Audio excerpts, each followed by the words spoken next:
बिस्मिल्लाहिर्रहमानिर्रहीम, अस्सलाम वालेकुम नाज़रीन। आप देख रहे हैं प्रोग्राम ब्रेकिंग व्यूज़ और मैं हूं यासिर रशीद। नाज़रीन, पाकिस्तान के सियासी मंजरनामे पर नज़र दौड़ाई जाए तो आज का दिन जो है उसमें कागजात नामजदगी पर एतराज़ात जो दायर हुए थे उस पर जांच पड़ताल का अमल आज चलता रहा, समाअत भी होती रही। बहुत से उम्मीदवारान जिनके कागजात नामजदगी पर एतराज़ात आयद किए गए थे, उनके वकला जो थे या खुद वो एतराज़ात दूर करने के लिए अपने दलाइल देते रहे। मरीम नवाज साहिबा पीपी के एक हल्के से उनके कागजात नामजदगी पर एतराज़ उठाए गए। बानी PTI इमरान खान, उनके कागजात नामजदगी पे एतराज़ात उठाए गए हैं और जिसने एतराज़ दायर किए हैं उसके मुताबिक वो सज़ा याफ्ता हैं और वो इलेक्शन के अंदर हिस्सा नहीं ले सकते, इसलिए उनके कागजात मुस्तरद किए जाएं। मुल्क के तूल अर्ज़ में आज जो कागजात नामजदगी के हवाले से जांच पड़ताल थी वो जारी रही, बिला तातुल जारी रही और जो फैसले कुछ महफूज कर लिए गए हैं जो अब बाद में सुनाए जाएंगे। लेकिन इसके साथ साथ आज बेनज़ीर भुट्टो, साबिक वज़ीर आज़म पाकिस्तान, उनकी बरसी थी। उनकी बरसी के मौके पर पाकिस्तान पीपल्स पार्टी ने इंतखाबी मुहिम का ऐलान किया है। उसी इंतखाबी मुहिम के दौरान पाकिस्तान पीपल्स पार्टी के चेयरमैन बिलावल भुट्टो जरदारी ने 10 निकाती एजेंडा बयान किया जो इक्तदार में आने के बाद उस पर अमल दरामद किया जाएगा। उसी एजेंडे में 5 साल में तनख्वाहों को 2 गुना किया जाएगा। गरीब तबके के लिए 300 यूनिट सोलर एनर्जी का इंतजाम किया जाएगा। तीसरा नुकता यह था कि यकसा मायारी तालीम के मंसूबे पेश किए जाएंगे। पूरे पाकिस्तान में सेहत का मुफ्त निजाम राइज किया जाएगा। सैलाब मुतासरीन को घर बना के दिए जाएंगे और कच्ची आबादियों के मकीनों को मालिकाना हुकूक फराहम किए जाएंगे। गरीब आवाम को बेनजीर इनकम सपोर्ट प्रोग्राम के तर्ज पे मदद फराहम की जाएगी। उसके साथ किसान कार्ड का इजरा किया जाएगा और मुल्क भर के तमाम मजदूरों के लिए बेनजीर इनकम सपोर्ट कार्ड मुतारिफ करवाया जाएगा। इसके साथ नौजवानों को यूथ कार्ड बनाने के भी जराए फराहम करने का उनकी तरफ से ऐलान किया गया और तमाम डिवीजन्स में यूथ सेंटर्स का कयाम अमल में लाने का ऐलान किया गया। शरीक चेयरमैन पाकिस्तान पीपल्स पार्टी आसिफ अली जरदारी साहब का यह कहना है कि बिलावल ने जितने वादे किए हैं वो सारे पूरे किए हैं। हमने 1973 के आइन को बहाल किया है और इसके साथ सबसे बड़ी बात जो उनकी जानिब से की गई कि पाकिस्तान गरीब मुल्क नहीं है, सिर्फ इस्लामाबाद गरीब है। किसकी जानिब उनकी तरफ से इशारा किया गया, इस पर बात होगी। और सरबराह ममलिकत सदर आरिफ अलवी साहब की जानिब से एक ट्वीट मंजर-ए-आम पे आया है जिसमें उनका यह कहना है कि हमें ऐसी रियासत नहीं बनना चाहिए जहां इंसानी हुकूक और वकार की बिला खौफ पामाली हो। और उन्होंने यह भी कहा कागजात छीनना, मुजाहिरीन के खिलाफ बेरहमाना कार्रवाई और अब 2 हुकूमतों के साबिक वजीर खारजा के साथ गैर इंसानी सलूक का रवा रखना, उस पर हुकाम को तवज्जो जरूर करनी चाहिए। और उन्होंने कहा कि रिजत पसंद दलाइल कि ऐसे वाकयात पहले भी रूनमा होते रहे हैं, यह मुनासिब नहीं है क्योंकि पाकिस्तान को बदलना होगा और अगर हम बहसियत कौम इस पर मुत्तफिक हैं तो आज से बेहतर कोई दिन नहीं है, यानी आज से आगाज करना चाहिए पाकिस्तान की तब्दीली का। तो इन्हीं मौज़ूआत पे बात करने के लिए हमें ज्वाइन इस्तेकाम पाकिस्तान पार्टी के रहनुमा सिंध के सरबराह हैं IPP के महमूद मौलवी साहब। महमूद मौलवी साहब, बहुत शुक्रिया आपके वक्त का। सीनियर तज्जियाकार हैं नज़ीर लगारी साहब, वो आज के प्रोग्राम में मौजूद हैं। लगारी साहब, बहुत मशकूर हूँ आपका। सीनियर तज्जियाकार सईद काजी साहब भी कुछ ही देर में हमें ज्वाइन करेंगे। लगारी साहब, सबसे पहले आपकी तरफ आता हूँ। ट्वीट जो सदर ममलिकत की तरफ से किया गया, उस ट्वीट के ऊपर आप क्या राय रखते हैं? और बहुत सी जगहों से जो ऐसे वाकयात रूनमा हुए कि कागजात जो हैं वो जमा नहीं करवाने दिए गए, फिर बाद में तायद कुनिंदा और तजवीज़ कुनिंदा की बातें नहीं मानी गई या उन्हें पहुँचने नहीं दिया गया। एक तरफ मंजरनामा यह बना हुआ है और दूसरी तरफ अगर आप सिंध की सूरत हाल देखें या किसी और सूबे की देखें तो वहां पर ऐसे मनाजिर देखने को नहीं मिलते। तो बिलखुसूस पंजाब के अंदर ऐसे मनाजिर क्या फैलाए जा रहे हैं या उसके पीछे कुछ हकायक भी आपको दिखाई देते हैं? बहुत शुक्रिया। बात यह है कि अगर ये एक ही जमात के अरकान के कागजात नामजदगी छीने जा रहे हैं और जिनकी तरफ से ये शिकायत आ रही हैं तो उस जमात की तरफ से सबसे ज़्यादा कागजात नामजदगी किस तरह दाखिल करा लिए गए? मेरे ख्याल में वो या तो स्टेट अगर ये कार्रवाइयाँ कर रही है तो नाअहल है और उसके अंदर इतनी अहलियत नहीं है कि वो इसको कंट्रोल करें, और या फिर ये एक ड्रामा है जो किया जा रहा है। और सदर ममलिकत ने इस ऑफिस का, इस मनसब का और इस ओहदे का, इस इमारत का बहुत एहतराम है चूँकि वो पाकिस्तान के वफाक की यकजहती की अलामत है, मगर इस ऐवान में बैठे हुए सदर ममलिकत के मनसब पर फायज शख्सियत के लिए मुनासिब नहीं है कि वो एक पार्टी वर्कर के तौर पर अपना नुक्ता नज़र पेश करें। अगर ये मामला PTI के हैं तो PTI को उसको सियासी मामला को सियासी अंदाज में हल करना चाहिए। सदर ममलिकत को इसके बीच में इस तरह से नहीं आना चाहिए। और एक जमात के लिए हमदर्दी और बाकी जमातों के लिए उनका रवैया बिल्कुल दूसरा नहीं होना चाहिए। ये वही सदर ममलिकत हैं जिन्होंने आइन के मुताबिक तहरीक अदम एतमाद में कामयाबी हासिल करने के बाद नए कायदे ऐवान से हल्फ उठाने से इनकार कर दिया था। नए कायदे ऐवान को वज़ीर आज़म मानने से इनकार कर दिया था। अगर ये सदर ममलिकत 1973 के आइन के तहत हैं तो 1973 के आइन के तकाजे को पूरा करना चाहिए था उस वक्त जो 9 अप्रैल को हुआ था। और फिर उसके बाद उन्हें मुतादिद मरतबा ऐसा हुआ है कि उन्होंने नीचे भी जाकर सूबाई हुकूमतों में भी मुदाखलत की और वहाँ भी हलबर्दारियाँ रोकी थी। तो उन्हें अगर जमात के एक कारकुन के तौर पर रहना है तो अपनी हैसियत को वाज़े करें और सदर ममलिकत के मनसब से आप अलग हो जाएं, फिर जो चाहें सियासत करें, आप भी आ जाएं, सियासत में हिस्सा लें। आप इलेक्शन नहीं लड़ सकते 2 साल तक, लेकिन आप अगर अपना सियासी नुक्ता नज़र रखते हैं तो उसको वाज़े करें। लेकिन जो कुछ हो रहा है उस पर मैं कमेंट कर सकता हूँ, ये ठीक नहीं हुआ है कि जिस तरह से शाह महमूद कुरैशी की जमानत हुई और उनकी रिहाई हुई और फिर उनको NPO के तहत गिरफ्तार किया गया, ये मुनासिब नहीं था। उन्हें अगर रिहाई मिल गई थी, उनके ऊपर कोई और केस नहीं था, तो उन्हें रिहा किया जाना चाहिए था, उन्हें घर वापस जाने दिया जाना चाहिए था और उन्हें वहाँ अपने अगर वो इंतखाबात में हिस्सा ले रहे हैं तो उनके इंतखाबी मुहिम में हिस्सा लेने देना चाहिए था। ये तरीक़ेकार मुनासिब नहीं था। और अगर उनके ऊपर किसी किस्म का कोई और चार्ज नहीं है और कोई मुकदमा नहीं है और अगर ऐसे ही मुकदमात बनाए गए हैं जैसे ये MPO किस्म की चीज़ें हैं तो वापस ले लें और उनको वापस जाकर अपना इंतखाबी अमल में हिस्सा लेने का मौका दें। इंतखाबी अमल में हिस्सा लेने का मौका दें अगर उनके पास कोई और चार्ज नहीं है। महमूद मौलवी साहब, अगर बिलावल जरदारी की तकरीर सुनी जाए, उनकी इंतखाबी मुहिम देखी जाए, तो इस इंतखाबी मुहिम में या तो वो अपने हरीफ के तौर पे MKM को देख रहे हैं सिंध के अंदर, या फिर वो पाकिस्तान मुस्लिम लीग नून को देख रहे हैं, या फिर PTI को देख रहे हैं। IPP को वो अपने हरीफ के तौर पे नहीं देख रहे। तो क्या इसे IPP की कमजोरी समझें या फिर ये समझें कि IPP के साथ उनके मुज़ाकरात तय पा सकते हैं और IPP उनके साथ इत्तेहाद भी बना सकती? देखिए, IPP काफ़ी एग्रेसिवली जो है सिंध में आ रही है और कराची में हम तकरीबन 30 सीटों के ऊपर हमने लोग नामजद किए हुए हैं और इंशाअल्लाह भरपूर मुहिम चलाएंगे और काफ़ी सीटें हम निकालेंगे। हमारा टारगेट जो है कि जितने हमने किए तो उसमें से कम 50% तो हम सीटें निकालने की में हम उम्मीद कर रहे हैं कि उसमें से कम 50% उसमें से निकालें सीटें। और जहाँ तक बिलावल भुट्टो साहब का मैंने वो देखा जो वो 300 यूनिट दे रहे हैं, वो तो हमारे मंशूर में सब में पहले दिन हमने किया है।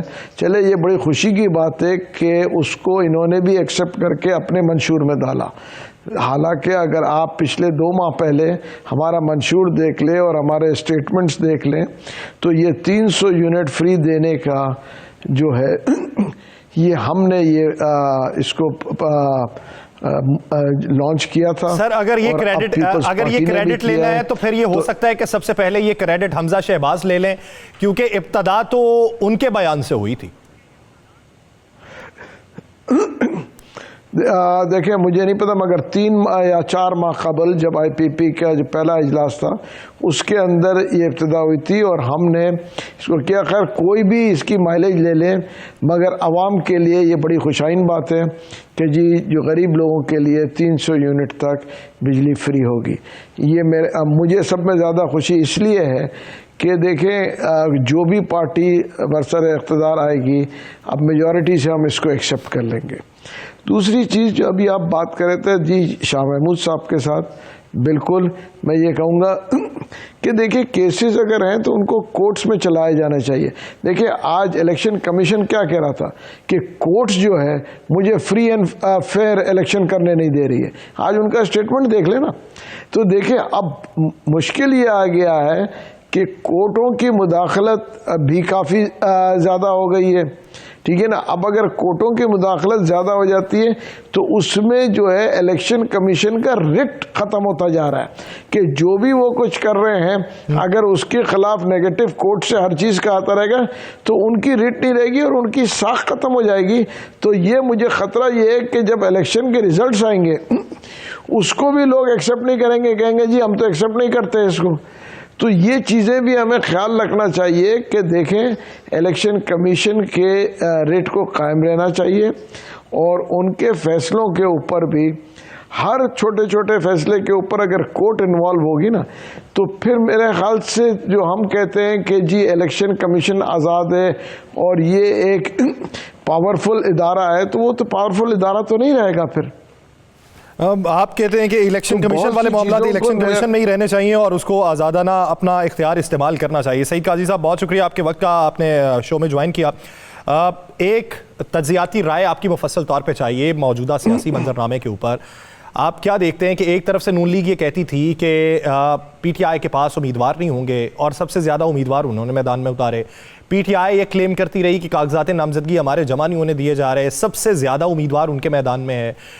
स्क्रूटनी का अमल भी है, एतराज़ात लग रहे हैं अगर पीटीआई के ऊपर तो मरीम नवाज़ के ऊपर भी एतराज़ात लगे हुए हैं।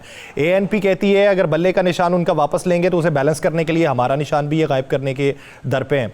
तो इस पूरे मंजरनामे को किस नज़र से देख रहे हैं और आने वाले दिनों में क्या इस्तेहकाम आता देख रहे हैं?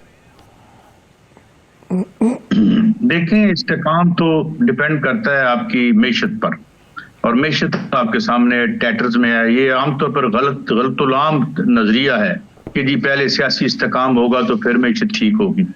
ऐसा कुछ नहीं है। बुनियाद सियासत की मैशत की बिसात पे होती है। अब आप देख रहे हैं कि टोटल मंजरनामा क्या है। तो ये एक बंद गली में है पाकिस्तान की इशराफिया। कोई 300 यूनिट इन्होंने नहीं देने, ये आम आदमी पार्टी ने करके दिखाया है इस वक्त 2 सूबों में, इंडिया में, पंजाब में और दिल्ली की स्टेट में। मगर वो उस आदमी ने जो जिस तरह से किया आप जानते हैं, वो हवाई चप्पल पहन के फिर रहा होता है।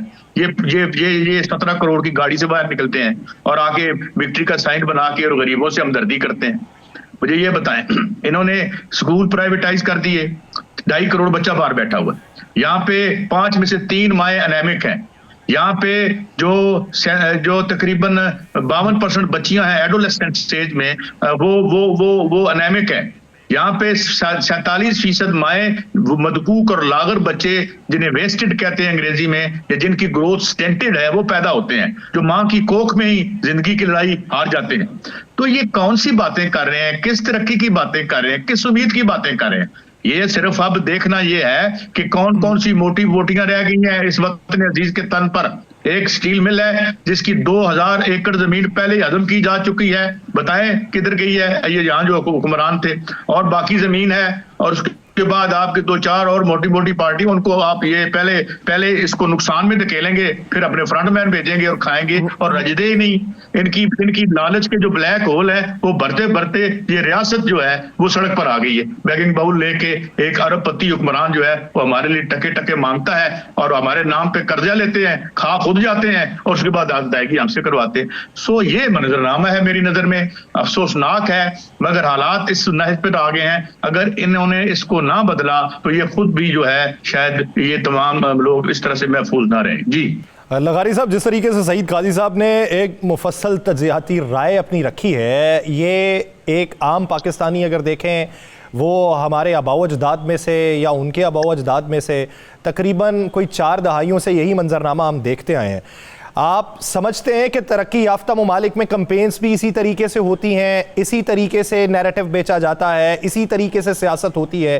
कितने तरक्की याफ्ता ममालिक के ऐसे लीडर्स हैं जो अपनी सियासी जद्दोजहद के लिए जेल जाते हैं, सड़कों पे घसीटे जाते हैं, या आवाम से यूं ही प्याला लेके उनके सामने 5 साल बाद खड़े होते हैं? क्या हमारा तर्ज सियासत तब्दील होना चाहिए या खित्ता इसी को ही अडॉप्ट करके बैठा हुआ? देखिए, एक पहली बात तो यह है कि सईद काजी साहब ने पाकिस्तान का जो मंजरनामा पेश किया है मैं उससे 100% एग्री करता हूँ।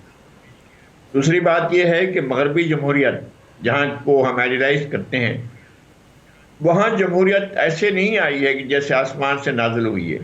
वहाँ ज़मीन से, गलियों से, सड़कों से सदियों की जदोजहद के बाद जमहूरियत आई है। ऐसे नहीं है कि बादशाहत ने अपने अख्तियारात को सरेंडर किया और उसकी जगह पर जमहूरियत ने अपने अख्तियारात ले लिए, ऐसा नहीं हुआ।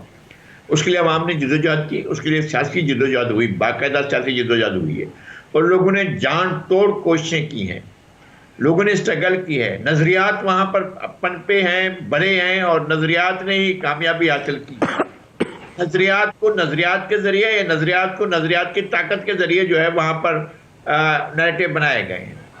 एक वक्त था कि जी कंजर्वेटिव ही एक समझा जाता था कि वो ताकत है, फिर लेबर आ गए, वो अपनी एक ताकत के तौर पर आए हैं, फिर लिबरल्स आए, फिर न्यू लिबरल्स आए, फिर सोशलिज्म आया, फिर मार्क्सिज्म आया, फिर आधी दुनिया पर उसका अगर आप कोल्ड वार डॉक्ट्राइन पढ़ें तो आपको अंदाजा हो जाएगा कि कितनी तैयारियों के साथ पायल नेत्शे ने एक डॉक्यूमेंट तैयार करके हवाले किया ट्रूमैन को, और ट्रूमैन को बताया था कि जब चीन में इनकलाब आ चुका है और जब सोवियत यूनियन धमाका कर चुका है तो अब दुनिया का जो मंजरनामा होगा वो क्या बनेगा और क्या बनना चाहिए।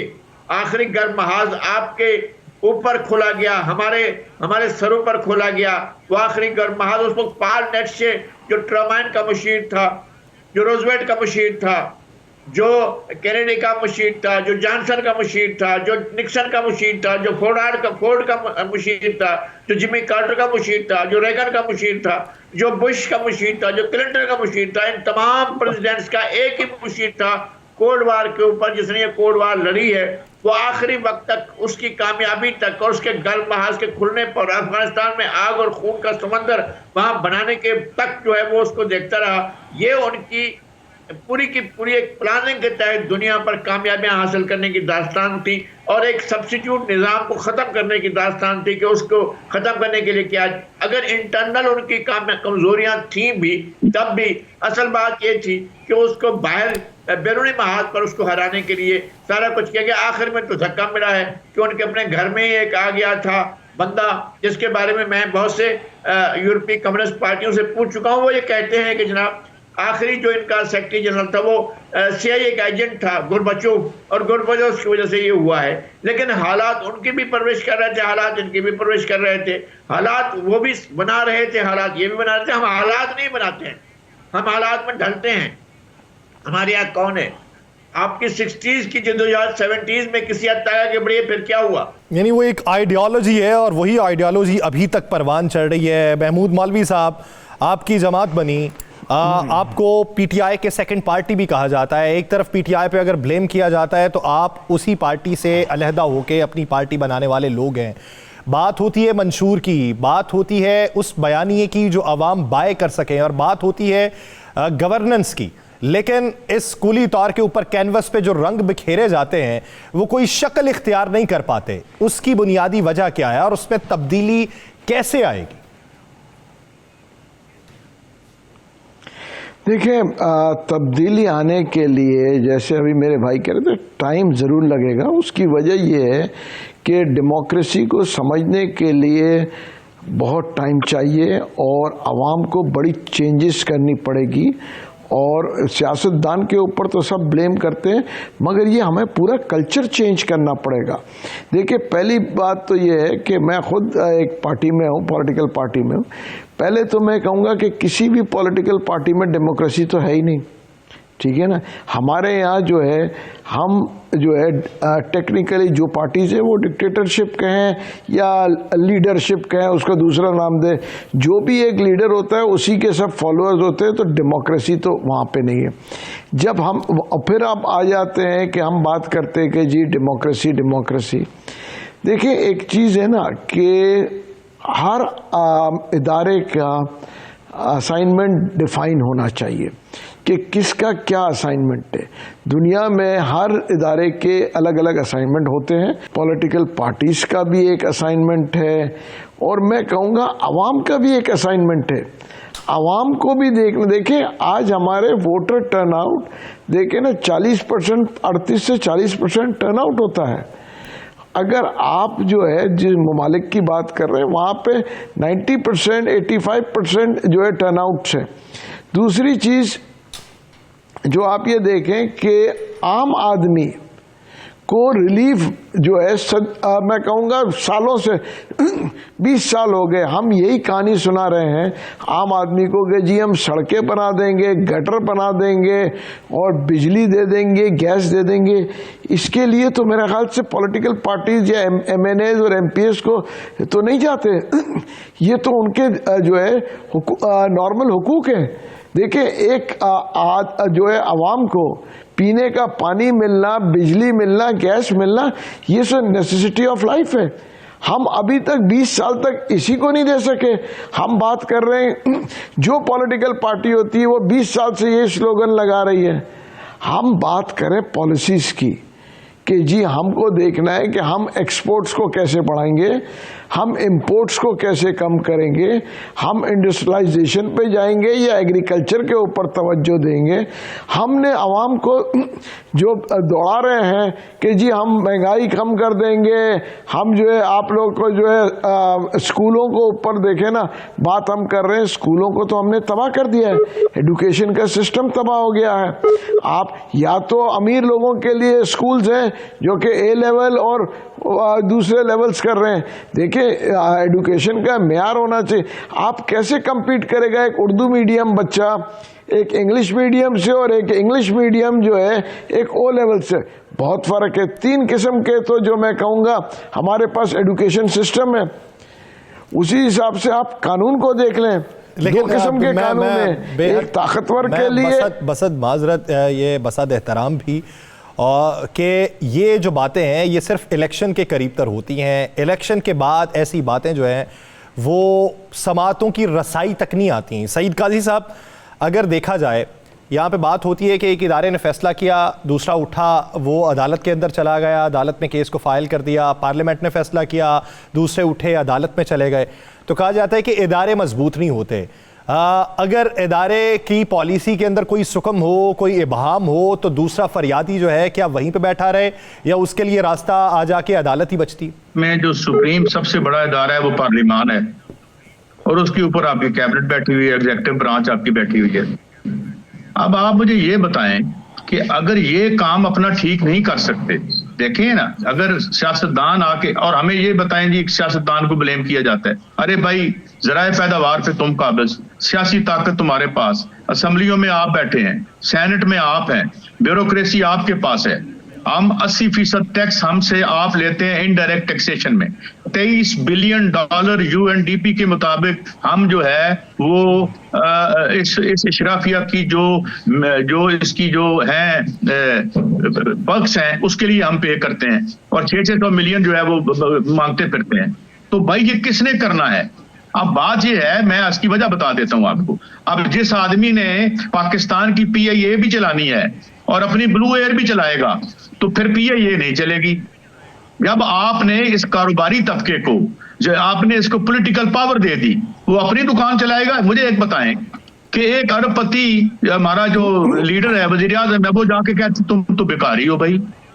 एक मिफ्ताह इस्माइल आके हमें बताता है कि अल्लाह का शुक्र है 65 रुपए कीमत बढ़ाई, पाकिस्तान बच गया। वो भाई 24 करोड़ का बुरकस निकल गया, वो पाकिस्तान कहाँ रहता है, कहाँ रिहाइश पजीर है जो आज बच गया है? पाकिस्तान 24 करोड़ लोग हैं कि सिर्फ तुम 5, 10, 15 हजार लोग हो शराफिया के या जितने भी हो। बात ये है कि ये मुनाफिकत है, ये खुली मुनाफिकत है, ये पूरा निजाम डिजाइंड है इनके लिए। करप्शन राइप है, करप्शन इस निजाम में ऐसे दौड़ती है जैसे एक इंसान की रगों में खून दौड़ता है। आप LDA में चले जाएं, आप किसी इदारे में चले जाएं, हर चीज का रेट तय है। अभी ट्रांसपेरेंसी इंटरनेशनल की रिपोर्ट आई है, ये जो माशाल्लाह तरक्की हो रही है, जिसे लाहौर में हम तरक्की कहते हैं, सबसे ज्यादा करप्शन जो है ये डेवलपमेंट के प्रोजेक्ट्स में होती है और उसमें उसने 40% बताया है जो कि कंजर्वेटिव अमाउंट है। ये जो तरक्की है ये 40% में जो ठेकेदार खाता है, ब्यूरोक्रेट खाता है, जो सियासत में जाके साइन करता है वो खाता है। किसी को नहीं पता, किसी को नहीं पता कि लाहौर में जो आपका ग्रीन एरिया था उसको ग्रे बनाना मुफ्त में हो जाता है ये सारा। ओ भाई बात ये है कि ये क्लास जो है it has abdicated the right to rule. दुनिया का खूबसूरत तरीन मुल्क, 5 मौसमों वाला मुल्क, भरा हुआ है शेल गैस से, अपना मदनियात से, बिजली इतनी बना सकते हैं हम कि पूरे ग्लोब को दे सकते हैं। नलायक, नाड़े और बनियाने बनाने वाले और माल बनाने वाले ये जो रूलिंग एलीट है, ये इसकी औकात देखें। ये इंडस्ट्रियल रेवोल्यूशन यहाँ पे करेगी। जो किक बैक है। आपको पता है कि कोरिया में जिस बंदे ने पाकिस्तान की ये सड़क बनाई थी, उसने किक बैक देने के इल्जाम में डाइवो के चीफ ने जेल काटी है। वहां पे ऐसे ही नहीं कोरिया बन गया, और यहाँ पे हम उनको सरों पर बैठा के तो फिर 5-5 दफा सर पे ले आते हैं। तो आई थिंक हम कर तो कुछ नहीं सकते, तो उम्र अजीज में सच ही बोल दें। तो ये सिलसिला है, ये सिलसिला ऐसे खत्म नहीं होगा, ये इमरान खान के इनकलाब से भी खत्म नहीं होगा। मैं आपको बता दूं, ये सारे बहुत सारे, मैं आपको खबर देता हूं, मैं नाम नहीं लेता, ये बड़े बड़े अजीम सियासतदान जा रहे हैं ना, उनको भेजा जा रहा है अब पीटीआई में भी, ताकि उसको भी काबू करो, कहीं उसको उधर से कोई काम सीधा ना निकल आए। तो बात ये है, और उसमें से कुछ निकाल के अलहदा माशाल्लाह रख लिए गए हैं। तो ये इशू है, मगर अब एक और क्वालिटेटिव चेंज आ गई है। क्वालिटेटिव चेंज आ गई है कि अब ताकत नहीं रही इस मईशत में, जान नहीं रही अवाम में, ना उनको छेड़ें, ना उनको 68-69 आप बनाने की कोशिश कर रहे हैं मिलजुल के। तो मेरे ख्याल में स्टॉप ब्लेमिंग दी अवाम। अवाम 80% पैसे देती है इस रियासत को चलाने के इनडायरेक्ट टैक्सेशन के जरिए। हर 100 रुपए पे वो 15-20 रुपए मोबाइल फोन पर देता है, कहते हैं पाकिस्तान के लोग टैक्स नहीं, और तुम टैक्स नहीं देते, एक आना नहीं देते। ये तुम्हारे जो फ्यूडल कम इंडस्ट्रियलिस्ट हैं वो नहीं देते, ये जो ठेकेदार हैं ये नहीं देते, ये सारे, तो ये एक बैंकरप्ट क्लास है, बैंकरप्ट शराफिया है, ये बीमारी है, इसका इलाज इससे बियॉन्ड है। They are part of the problem, जो आके हमें लेक्चर यहाँ सुनाते हैं। मगर ये कि तारीख में हिलजुल है, गली जाग रही है, street is awakening, that is the only positive thing about Pakistan. और मैं ये बार बार कहता हूँ, खान साहब से ना डरें, खान साहब तो इस निजाम के मुहाफिज हैं, डरें उससे जो इमरान खान के बाहर आने की जिसकी एक गुंजाइश बन रही है। जी सही, बाहर आने की गुंजाइश जिसकी बन रही है। 80% बिलवास्ता जो टैक्सेस देते हैं वो अवाम देते हैं, बात अवाम की सुनी जानी चाहिए। एक ब्रेक लेते हैं, ब्रेक के बाद वापस आएंगे, इसी के ऊपर मजीद गुफ्तगू की जाएगी, कहीं नहीं जाएगा, स्टे विद अस।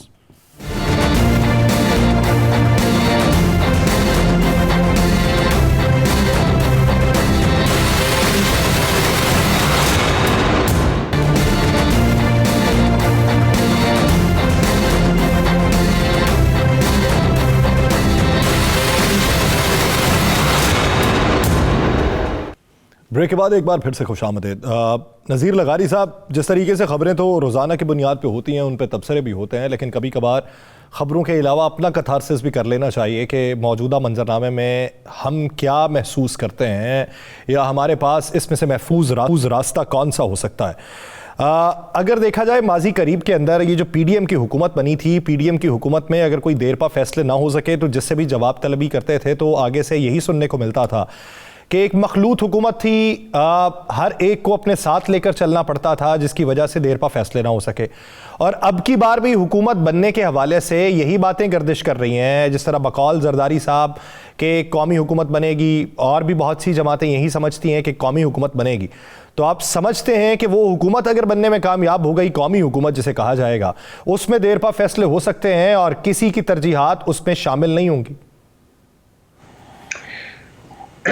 बहुत मुश्किल सवाल और बहुत मुश्किल सूरत हाल है।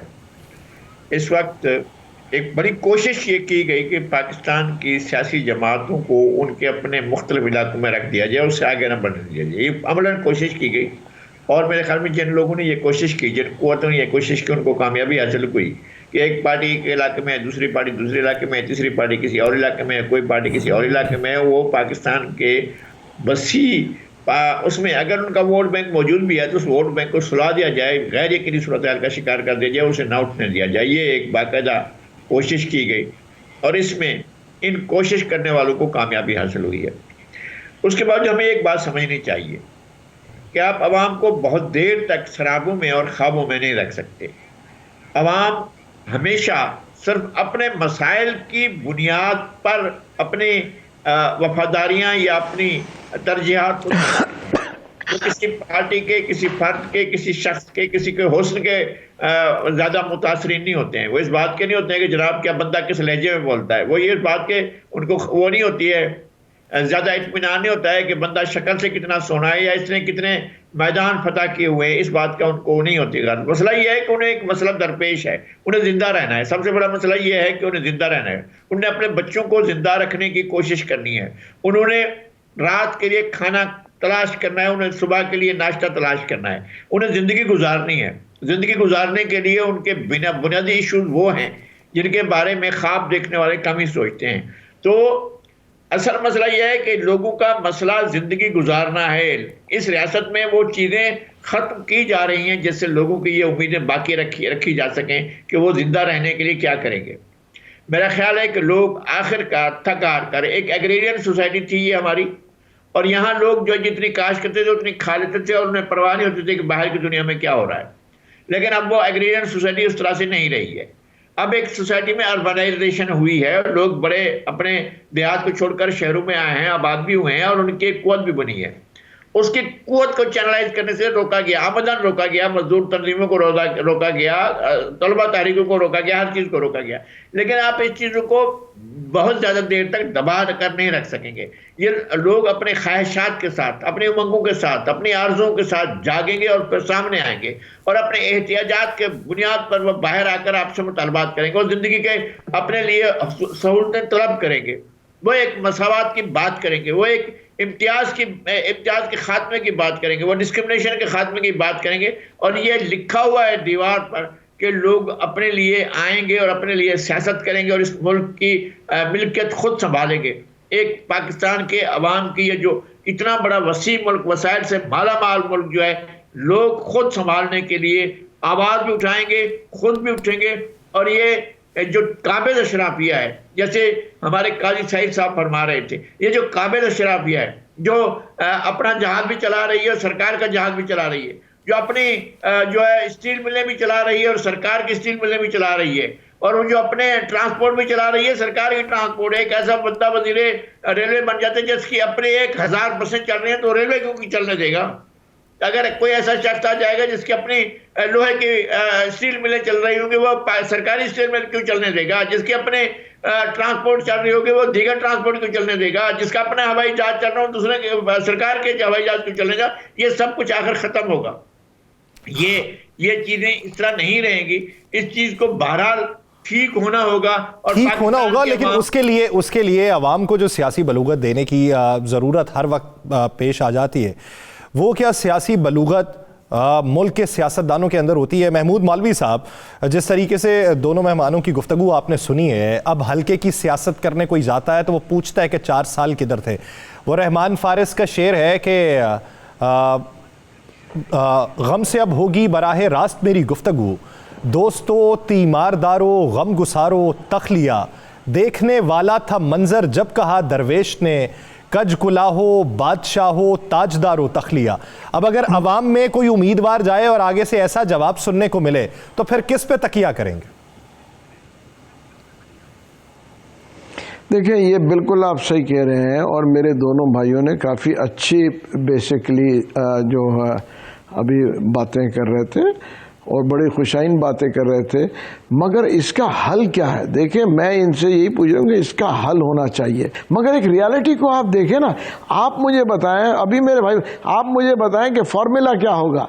क्या आप समझते हैं कि ये जो इलेक्शन होंगे, देखें उसके जो लोग आएंगे, ये जो बातें कर, देखिए एक सिस्टम जो चल रहा है उसको मेजर चेंजेस आप करने के लिए आपको मेजर जो है स्टेप्स लेने पड़ेंगे। ये जो है देखें 3-4 पॉलिटिकल पार्टी है, 5 पॉलिटिकल पार्टी है जो मेन स्ट्रीम है, ठीक है। अब प्रॉब्लम ये है कि इसको आपको हमें कोई मतलब ये बैठ के ये सॉल्व करना है, एग्रेसिवली सॉल्व करना पड़ेगा ना।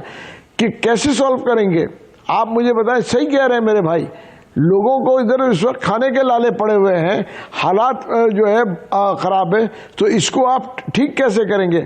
आप जो है क्या पॉलिसी है आपके पास? वो इलेक्शन के टाइम पे वो स्टेटमेंट्स की जो बात कर रहे हैं, क्या वो पॉलिसी है या कोई चीज रियलिटी में आप लेके आएंगे ना? रियलिटी कहां से लेके आएंगे? पिछले 20 साल से 25 साल से तो मैं खुद सुन रहा हूं कि अच्छा, आप जब रियलिटी की बात कर रहे हैं महमूद मौलवी साहब, आप रियलिटी की बात कर रहे हैं तो आप कहते हैं कि हमारे मंशूर में 300 यूनिट मुफ्त बिजली देने का बयानिया है, तो उसके लिए तो बरसरे इक़्तिदार आना ज़रूरी है, उसके लिए आपकी मेजॉरिटी का होना ज़रूरी है। लेकिन कौमी असम्बली के सिर्फ 18 हल्कों के ऊपर IPP ने अपने कागजात जमा करवाए हैं। सीट एडजस्टमेंट के लिए आप 40 सीटें पाकिस्तान मुस्लिम लीग नून से मांग रहे थे, तो ऐसे तो ना तो आपका वजीर आला आ सकता है, ना वजीर आजम आ सकता है, तो फिर वो बयानिया, वो मंशूर, उसमें कितने हकाइक हैं? नहीं, देखिए मैं बताऊं, 40 सीटें की जो बात हो रही है, आप 18 तो MNA की सीटों की बात कर रहे हैं और जो है 40 सीटें जो है वो MPA के हैं, तो टोटल बन जाते हैं 58 सीटें। ये मैं करेक्ट कर दूं, ये 40 और 18 जो है ये 58। और मैं आपको बता रहा हूँ ना, जैसे देखें हम कराची की मैं बात कर रहा हूँ तो वहाँ की पंजाब की हो गई, सिंध और कराची की, हम भी तो इलेक्शन में लोग खड़ा कर रहे हैं, हम सिर्फ जो है पंजाब को क्यों देख रहे हैं। सिंध में जो है तकरीबन 35 से 40 कैंडिडेट हम खड़ा कर रहे हैं। तो आप क्या समझते हैं कि जी 35-40 कैंडिडेट खड़ा कर रहे हैं, जो दूसरी पार्टीज भी कर रही है, मैं ये नहीं कह रहा हूँ, मगर हम भी तो कुछ सीटें निकालेंगे यहाँ से। तो ये चीजें देखें, मगर फिर भी मैं ये नहीं कह रहा हूं कि हम हुकूमत बना पाएंगे, मगर जैसे मेरे भाई ने कहा, हुकूमत जो भी बनेगी एक नेशनल गवर्नमेंट बनेगी। इसमें किसी को दो राय नहीं होना चाहिए कि जो कोई पार्टी जो है सिंगल मेजॉरिटी लेके जाएगी, ना पीपल्स पार्टी, ना PMLN, ना IPP, ना JUIF, ठीक है ना PTI। सर बात वही देखिए ना, PTI अपने बात तो वही आ जाती है ना कि फिर मंशूर किसका होगा, किस, जब पार्टी कोई नहीं है, कोई एक पार्टी नहीं है, सारी पार्टी हैं, तो फिर मंशूर किसका होगा जिसके ऊपर अमल दरामद होगा, किसका नारा, किसका दावा, किसका वादा माना जाएगा। देखिए रियलिटी में फिर ये होगा, अगर फिर वो भले इसके ऊपर जो भी लगे, जो आप कह रहे दफा लगे। सईद काजी साहब कड़वी बात कर रहे हैं महमूद मौलवी साहब, वो कहते हैं जी हल दें, तो क्या आपको ये हल नजर आता है? वो कहते हैं कि हल तो यही है कि एक बार फिर मुश्किल कदम उठा लिया जाए, फिर उसके बाद आसानी हो। क्या आपने माजी में कोई मुश्किल कदम नहीं उठाया? महमूद साहब से मैं एग्री करता हूँ, एंड रिस्पेक्ट हिज व्यूज, और खुद भी बड़े वो एक मोतबर आदमी है। जब तक सियासत घुटनों के बाद, अगर मैं आपको एक नया रास्ता दिखाता हूँ, इस वक्त कराची में सैकड़ों फैक्ट्रियां बंद हुई हैं और उनके मजदूर दरवाजों पर खड़े हैं। क्या कोई पॉलिटिशियन वहां गया? एक PTI का वाकया बताता हूँ, अपना दाखिला तो क्लर्क्स जो है अपने 400-500 रुपए बढ़वाने गए थे, मार मार के PTI की हुकूमत ने उनका बुरकस निकाल दिया। और उसी दिन और उन्हीं दिनों में जनाब मोहतरम मिनल्ला साहब को उनके मुताबिक हब्से बिजा में रखा गया, जो चीफ जस्टिस थे उस वक्त, उसके, और किसी का बाल भी बांका ना हुआ। बात यह है कि भाई आप, कराची इस वक्त मेहनत कशों का सबसे बड़ा शहर है, पाकिस्तान का वो पेट्रोग्राड है, मगर मुझे बताएं, कोई एक वाकया, कोई एक टीवी चैनल, कोई एक टॉक शो में बात चलती है कि जो छांटियां हो रही हैं?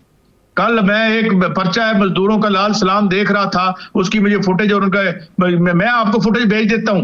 मजदूर बाहर बैठे हुए हैं, इनमें से है किसी की औकात जो है वो जाके उनको लीड करे, उनकी जो एक हालत जार के बारे में पूछे?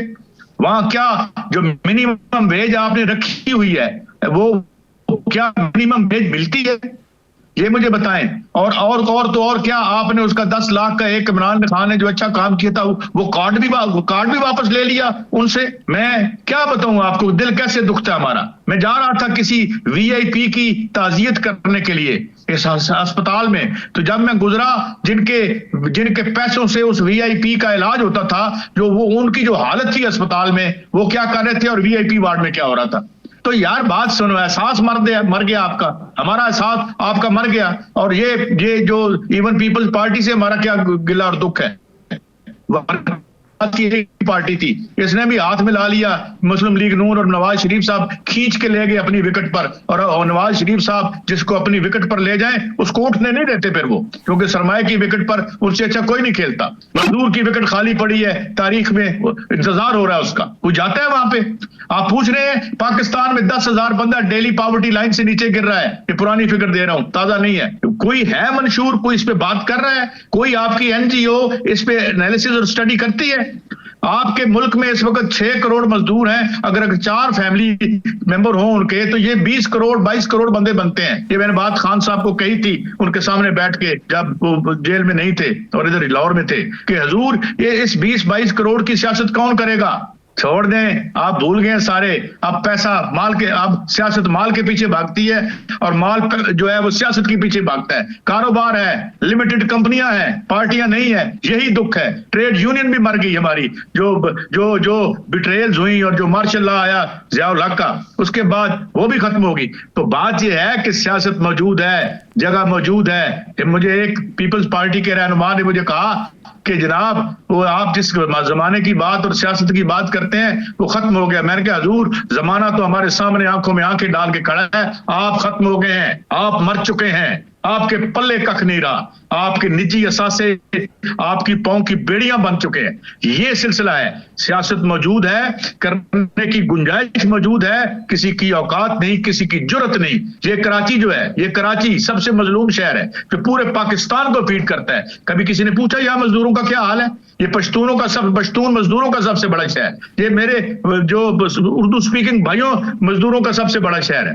ये पंजाबी के जो है कि कोई उनकी पार्टी रिप्रेजेंट करती है, किसी पार्लिमान में उनका कभी जिक्र हुआ? छोड़ो यार, अपनी नालायकियां और मुनाफिकतें जो है हम इस पे ना थोपें। मगर मैं आपको ये बात बताऊं कि जिस तरह भी मेरे उस्ताद नजीर लगारी साहब ने कहा कि ये बदल रहा है, ये बदलाव है। इमरान खान एक बस समझ लें कि सफर में एक जगह का पड़ाव है छोटा सा, इस पड़ाव के आगे कहानी जानी है, और यहां नहीं हर जगह जा रही है। आप यूरोप में देख लें, आप बर्तानिया में देख लें, वारदात ऊपर से एक हो गई, पार्टियां सारी ऊपर से एक बना दी अपने। कंजर्वेटिव और लेबर पार्टी में कोई फर्क नहीं है। जिस तरीके से जो डेमोक्रेट्स और उसे रिपब्लिकरेट कहते हैं, ये ऊपर से इकट्ठे हैं और इस वक्त अवाम एक तरफ हो चुके हैं, रूलिंग इशराफी और पार्टियां एक तरफ है। ये तारीख का फेज है, ज्यादा देर नहीं रहेगा और ये अखाड़ा खुलेगा, और वर्ल्ड स्केल पे। जी, आपने एक अच्छी बात की कि ये पड़ाव है, ये सफर तो जारी रहना है, सफर के किरदार तब्दील हो जाएंगे, मंजिल जहां तक पहुंचना है। लगारी साहब,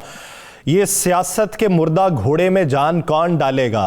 सईद गाजी साहब भी अपनी राय रख चुके हैं, महमूद मौलवी साहब भी अपनी ओपिनियन दे रहे हैं, आपकी राय उस पर क्या? बस मैं यही कहता हूं कि अवाम पर भरोसा रखें। अवाम ही इस मुल्क के मालिक हैं, अवाम ही इस मुल्क के लिए सबसे अच्छा कर सकते हैं। अवाम सिर्फ अपने इज्तिमाई मफाद के लिए इज्तिमाई इत्तेहाद खुद करते हैं। अवाम ही को सब फैसले करने दें, आप उनके फैसलों में ना आए। पिछले 70 साल में आपने अवाम के फैसलों को तब्दील करने की बड़ी कोशिशें की हैं। आपने माजी में जितने इंतखाबात करवाए सब फ्रॉड और धोखेबाजी के इलेक्शन थे, वो गलत होते रहे हैं। अब आप एक ठीक इलेक्शन करवाएं, लोगों को फैसला करने दें, लोग किसी को भी ले आएँ, और लोग जिसको लाएंगे अगर उसने डिलीवर नहीं किया तो चंद दिनों में उसको उठाकर एक तरफ फेंक देंगे, फिर अपना रास्ता अख्तियार करेंगे। अवाम को अपने रास्ते से चलने, और सारे के सारे लोग 24-25 करोड़ अवाम गद्दार नहीं है, इन्हें गद्दार ना समझा जाए। ये जो लोग अफलास ज़दा, जो गुर्बत ज़दा, जो बीमारी ज़दा हैं, जिनके घरों पर रात को बसेरा होता है भूख का, अफलास का, नंग का, जो यहाँ बैठे होते हैं, तो उनके बारे में ये ना कहें कि ये मुल्क के मफाद में नहीं सोच रहे हैं या ये अपने ज़ाती मफाद में सोच रहे हैं। अवाम हमेशा मुल्क के इज्तिमाई मफाद में और अपने आबादी के और अपनी टोटल जो इंसान रहते हैं उनके मफाद के लिए सोचते हैं। उन्हीं पर भरोसा करना है, हमें किसी और पर भरोसा नहीं करना है। अवाम की समत देखें, आपको लगेगा कि अवाम इस समत को जा रहे हैं, लेकिन अवाम तारीख में हमेशा सही फैसला करते हैं। आज भी फैसला अवाम पर छोड़ दिया जाए। जमहूरियत का अगर फैसला करना है तो जमहूर के जरिए ही करवाना चाहिए, और अवाम जिस समत का तयन करें उसी समत में उन्हें गामजन करवाना चाहिए, और अवाम के फैसले का एहतराम करना चाहिए। और यही जमहूरियत का हुस्न है। बसूरत दीगर जमहूरियत का हुस्न जो दिखाया जाता है वो इस हद तक दागदार है कि उसके कॉस्मेटिक्स में जो चीज़ें इस्तेमाल की जाती हैं वो भी समझ से वालातर होती हैं। बहुत शुक्रिया नज़ीर लगारी साहब, गाजी साहब और महमूद मौलवी साहब इस हवाले से अपना वक्त देने के लिए। नाज़रीन, प्रोग्राम का वक्त खत्म हुआ चाहता है, मुझे दीजिए इजाज़त। अपना बहुत सा ख्याल रखिएगा। अल्लाह निगहबान।